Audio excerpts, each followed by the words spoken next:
محترم سامعین کرام،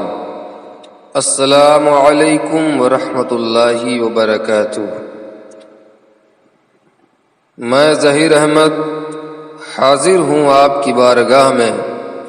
نبی کریم صلی اللہ علیہ وسلم کی پیاری حدیث لے کر۔ عزیزان محترم، صلہ رحمی سے مراد رشتہ داروں کی بھلائی چاہنا ہے، یعنی ان سے ہمدردی اور محبت سے پیش آنا ہے۔ یہ بھی حسن سلوک ہی کا حصہ ہے تاکہ رشتہ داروں سے ہمیشہ اچھے تعلقات رہیں۔ اس کے بارے میں حضور سرور کائنات صلی اللہ علیہ وسلم کی چند احادیث کریمہ آپ حضرات کے سامنے بیان کی جا رہی ہیں۔ آپ حضرات سماعت فرمائیں۔ بخاری شریف کے حدیث پاک ہے، حضرت انس رضی اللہ تعالیٰ عنہ سے روایت ہے کہ رسول اللہ صلی اللہ علیہ وسلم نے فرمایا، جو چاہے کہ اس کے رزق میں فراخی اور اس کی عمر میں درازی ہو تو اسے چاہیے کہ صلہ رحمی کرے۔ طبرانی کی روایت ہے کہ حضور صلی اللہ علیہ وسلم نے فرمایا،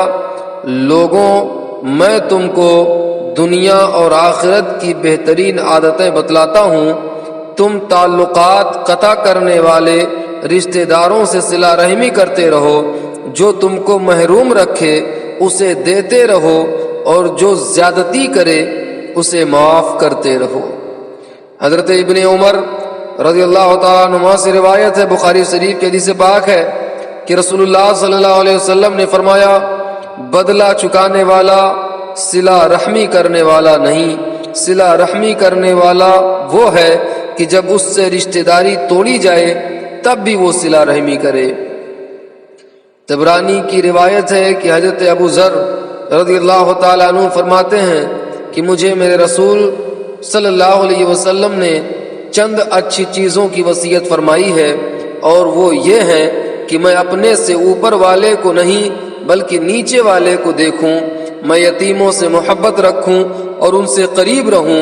میں صلہ رحمی کروں اگرچہ رشتہ دار پیٹھ پھیر جائیں، اللہ تعالیٰ کے معاملے میں کسی سے نہ ڈروں، سچی بات اگرچہ تلخ ہو کہتا رہوں، لا حول ولا قوت الا باللہ کثرت سے پڑھتا،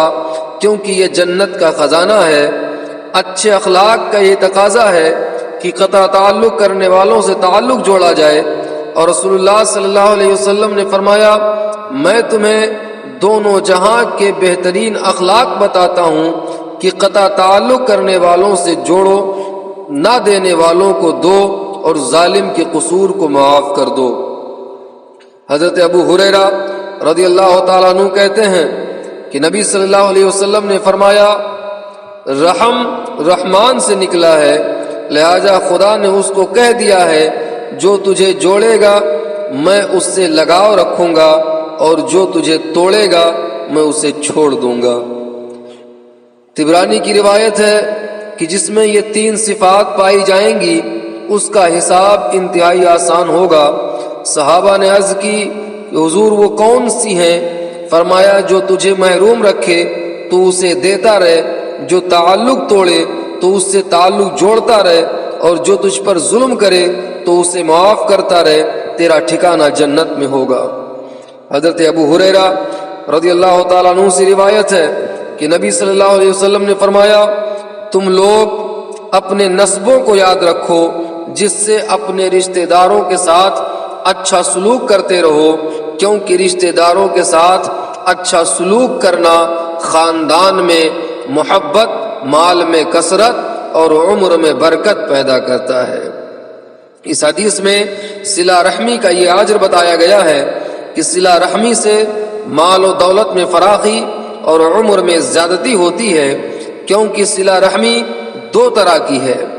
ایک یہ کہ ضرورت مند رشتہ داروں کی مالی امداد کی جائے، اور دوسری یہ کہ خدا کی دی ہوئی عمر کا کچھ حصہ ان کی خدمت میں صرف کیا جائے۔ پہلے کا نتیجہ خدا کی طرف سے مالی وسعت اور کشادگی، اور دوسرے کا نتیجہ عمر میں برکت اور زیادتی کی صورت میں ملتا ہے۔ صلہ رحمی سے چونکہ سارے خاندان والے راضی ہوں گے، اور اس کے حق میں دعائیں کریں گے جس سے اس کے مال و دولت اور عمر میں برکت و کثرت ہوگی۔ اگر کوئی عزیز رشتہ دار اپنے حق کو ادا نہ کرتا ہو تو اس کے دوسرے عزیز و اقارب کے لیے یہ مناسب نہیں ہے کہ وہ بھی اپنے حق کو ادا نہ کریں، بلکہ اصل صلہ رحمی تو یہی ہے کہ جو حق کو ادا نہ کرے اس کے حق کو ادا کیا جائے۔ حضرت اسماء بنت ابو بکر رضی اللہ تعالیٰ عنہ کا بیان ہے کہ قریش سے معاہدے کے دنوں میں میری والدہ میرے پاس آئیں اور وہ مشرکہ تھیں۔ میں عرض گزار ہوئی کہ یا رسول اللہ، میری والدہ میرے پاس آئی ہیں اور وہ ضرورت مند ہیں، کیا میں ان سے صلہ رحمی کروں؟ فرمایا ہاں، ان سے صلہ رحمی کرو۔ طبرانی کی روایت ہے کہ جھوٹ، قطع رحمی اور خیانت کا مرتکب اس لائق ہوتا ہے کہ اللہ تعالیٰ اسے دنیا میں بھی عذاب دے اور آخرت میں بھی سزا کا مستحق گردانے، اور سب اعمال سے جلدی اجر صلہ رحمی کا ملتا ہے، اگرچہ اس گھر کے لوگ گنہگار ہوتے ہیں، مگر صلہ رحمی کی وجہ سے ان کا مال بھی خوب بڑھتا ہے اور ان کی اولاد بھی بکثرت ہوتی ہے۔ حضرت ابو ہریرہ رضی اللہ تعالیٰ عنہ کہتے ہیں کہ ایک شخص نے عرض کیا یا رسول اللہ، میرے کچھ رشتہ دار ہیں جن سے میں تعلق قائم کرتا ہوں مگر وہ بے تعلقی کا برتاؤ برتتے ہیں، میں ان کے ساتھ بھلائی کرتا ہوں مگر وہ میرے ساتھ برائی کرتے ہیں، میں ان کی حرکتوں کو برداشت کرتا ہوں مگر وہ جہالت پر اتر آتے ہیں۔ نبی صلی اللہ علیہ وسلم نے فرمایا اگر ایسا ہی ہے جیسا کہ تم نے بیان کیا تو گویا تم انہیں گرم راکھ پھنکار رہے ہو، اور تمہارے ساتھ تم جب تک ایسا کرتے رہو گے ان کے شر سے محفوظ رکھنے کے لیے خدا کی طرف سے ایک فرشتہ رہے گا۔ احمد کی روایت ہے کہ حضرت عقبہ بن عامر رضی اللہ تعالیٰ عنہ کہتے ہیں کہ میں حضور صلی اللہ علیہ وسلم کی خدمت میں حاضر ہوا اور آپ کا دست اقدس تھام کر عرض کیا یا رسول اللہ، مجھے بہترین اعمال بتلائیے۔ آپ نے فرمایا عقبہ، قطع تعلق کرنے والے سے صلہ رحمی کر، جو تجھے محروم کرے اسے عطا کر، اور جو تجھ پر ظلم کرے اسے معاف کر دے۔ بہقی کی روایت ہے کہ حضور صلی اللہ علیہ وسلم نے فرمایا جبرائیل علیہ السلام 15ویں شعبان کی رات کو میرے پاس آئے اور کہا آج کی رات اللہ تعالی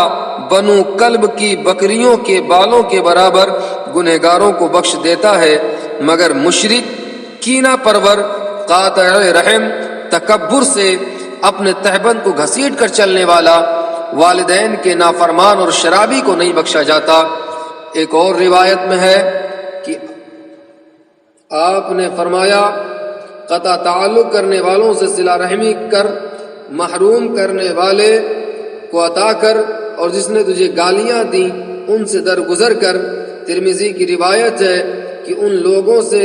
نہ بنو جو کہتے ہیں کہ اگر لوگ ہمارے ساتھ بھلائی کریں گے تو ہم بھی بھلائی کریں گے، اور اگر وہ ہم پر زیادتی کریں گے تو ہم بھی زیادتی کریں گے، بلکہ تم اس بات کے عادی بنو کہ اگر لوگ تمہارے ساتھ بھلائی کریں تو بھلائی کرو، اور اگر زیادتی کریں تو تم زیادتی نہ کرو۔ ابن حبان سے مروی ہے کہ 3 آدمی جنت میں نہیں جائیں گے، شرابی، قاطع رحم، جادوگر۔ بخاری میں حضرت ابو ہریرہ رضی اللہ تعالیٰ عنہ سے مروی ہے کہ رسول اللہ صلی اللہ علیہ وسلم نے فرمایا جب اللہ تعالی مخلوق کی پیدائش سے فارغ ہو گیا تو قرابت نے کھڑے ہو کر عرض کیا کہ میں تجھ سے قطع رحمی کی پناہ چاہتی ہوں۔ رب تعالی نے فرمایا کیا تو اس بات پر راضی ہے کہ جس نے تجھ سے تعلق جوڑا میں اس سے تعلق جوڑوں گا، اور جس نے تجھ سے قطع کر لیا میں اسے قطع کر دوں گا؟ اس نے کہا کہ میں راضی ہوں۔ پھر حضور صلی اللہ علیہ وسلم نے فرمایا کہ بغاوت اور قطع رحمی 2 ایسے گناہ ہیں جن پر دنیا اور آخرت میں عذاب دیا جاتا ہے۔ مسند احمد میں ہے کہ انسانوں کے اعمال ہر جمعرات کو پیش کیے جاتے ہیں، مگر قطع رحم کرنے والے کا کوئی عمل مقبول نہیں ہوتا ہے۔ رب کی بارگاہ میں دعا ہے کہ اللہ تبارک و تعالی ہم سبھی لوگوں کو اپنے رشتہ داروں کے ساتھ، اپنے عزیزوں کے ساتھ صلہ رحمی کرنے کی توفیق عطا فرمائے، آمین یا رب۔